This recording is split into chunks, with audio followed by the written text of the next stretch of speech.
Well done, me. I found another Geekanoids video to watch. Oh great, now I have to wait to go out for my poop.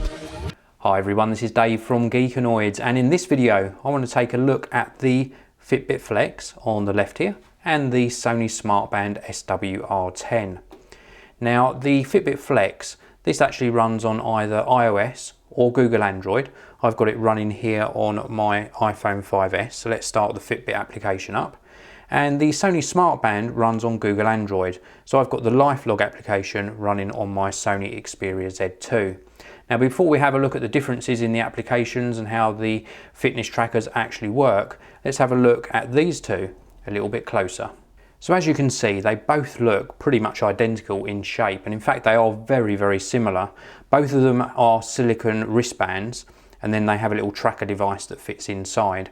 So the Fitbit Flex, this one here, this has got little slots cut out of the wristband, and then on the opposing end there's two little tabs that go into those slots, and that gives you the different size adjustment. On the front there's like a smoked grey perspex piece, and this allows the LEDs to shine through, and we can double tap and it gives us an indication of how we're doing with our activity throughout the day. And the little dongle just sits in the back of the sort of wristband, removes like so, and you can see here that there's three tiny little connectors just here, and they actually go into a cable that's supplied that connects to a USB wall charger that isn't supplied, and that's the way you actually charge this. Now with regards to battery life on the Fitbit Flex, you get roughly between 5 and 7 days between charges. Let me just pop that back in, and it fits in very easily, and you can get these wristbands in different colours and sizes as well.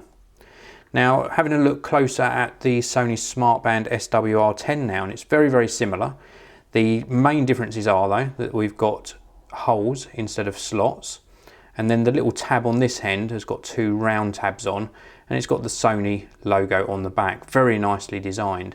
Now because they're round, and for some reason these little tabs here are a little bit more difficult to locate into the holes, but it's not too bad, it's not a deal breaker. The actual silicone is a bit softer, a little bit more supple, and there's also a texture to the front of this. It just feels a little bit more designed. And then we've also got on this side here a little button that we can push, and this shows you LEDs through the case. There's no perspex piece, this is just slightly thinner silicone in this area. And again, the dongle part removes like so, and this allows you to actually connect it via micro USB for charging. Now again, the actual battery life on this is between 5 and 7 days. It seems pretty standard for all trackers to have that sort of battery life.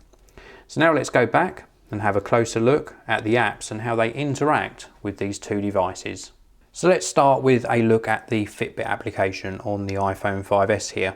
You can see it's a scrollable list. We can scroll up and down, and it tracks our steps, the distance we've actually walked, calories burned, also our sleep pattern, active minutes, and then there's also a lower section which allows you to track your weight, calories left that you can eat during the day, calories eaten, and water or fluids consumed.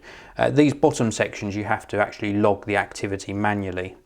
There's also a friends section and an account section within the application.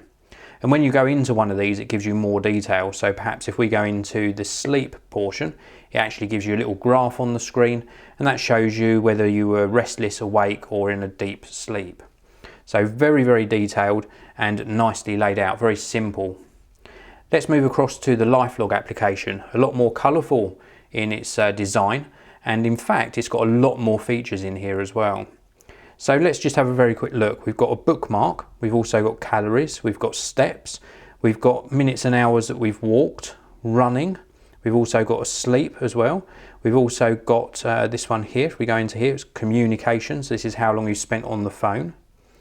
And then we've also got photos taken, audio listened to, video listened to, and then if we scroll down, we've got game activity, reading activity, and browsing activity as well.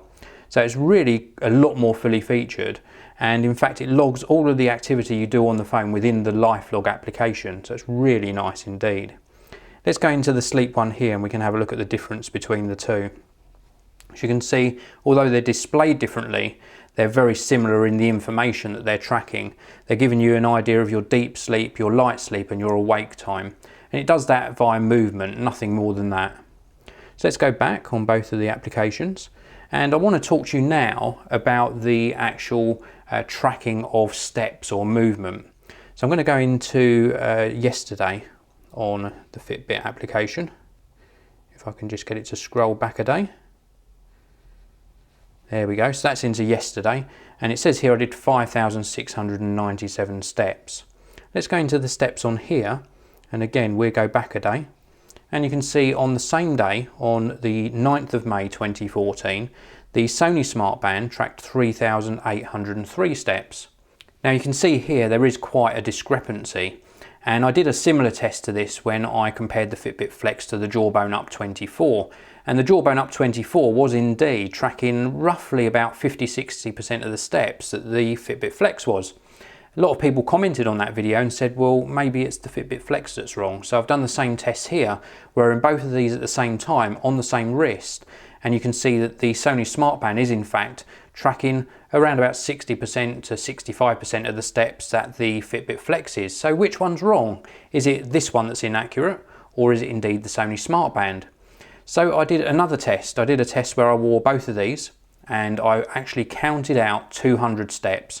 The Fitbit Flex was about 98% accurate and the Sony Smartband was around about 65% accurate. So this is a lot more accurate for the stride or the length of stride that I take during my steps. And I can't find anywhere within the Sony Smartband setup application or the Lifelog application to actually recalibrate this particular device. Now, apparently I've done a little bit of research on the Jawbone Up 24. There is a calibration function in that device. So I will go back to that and test that maybe for a future video. But certainly for the test between these two, the Fitbit Flex is a lot more accurate, which is a bit of a disappointment because I really do like the Sony Smartband a lot more. It's got a lot more features and it actually even interacts with the phone. If I tap and hold this button in for 3 seconds, it actually enters night mode, which on here you have to do about 5 or 6 taps and it's not always easy to do. There you go, that one's entered night mode now. And if I tap again, then that one comes out of night mode into day mode. But this one's a lot easier because I just tap and hold this button for 3 seconds and then it's gone back to day mode. Also within the application on here, if I go to bed at a regular time, which I generally do, then I can set this to go automatically into night mode. So that's a really nice feature. Now there are some other really nice additional features to this. You can actually have it so that it vibrates if you walk away from your phone and leave it, perhaps at a restaurant or something like that. It'll also notify you when you've got incoming calls or incoming alerts by vibrating. It can also be used to actually log bookmarks by double tapping on the power button. And you can also assign applications to control with it, such as the media application. So perhaps you can stop and start a music track playing. And you do that by pressing the side button once, and then you do a variety of different taps to play the track, pause the track, or skip backwards and forwards. So it certainly does a lot more than the Fitbit Flex. The only thing I wish that Sony would do is that they've created a really nice product, they've created a really nice looking application, one that I much prefer the look of and the use of over the Fitbit Flex app, but what they haven't given me is a way to calibrate the smartband, which is very important indeed. So that's it for this video. I hope you've enjoyed it. If you have, please do hit that like button and I will see you all in the next one. Marge! Oh, Bart keeps hogging all the internet. It's not fair. Well, tell him to come down here and do his homework. Bart, do your homework. Now I can watch more YouTube.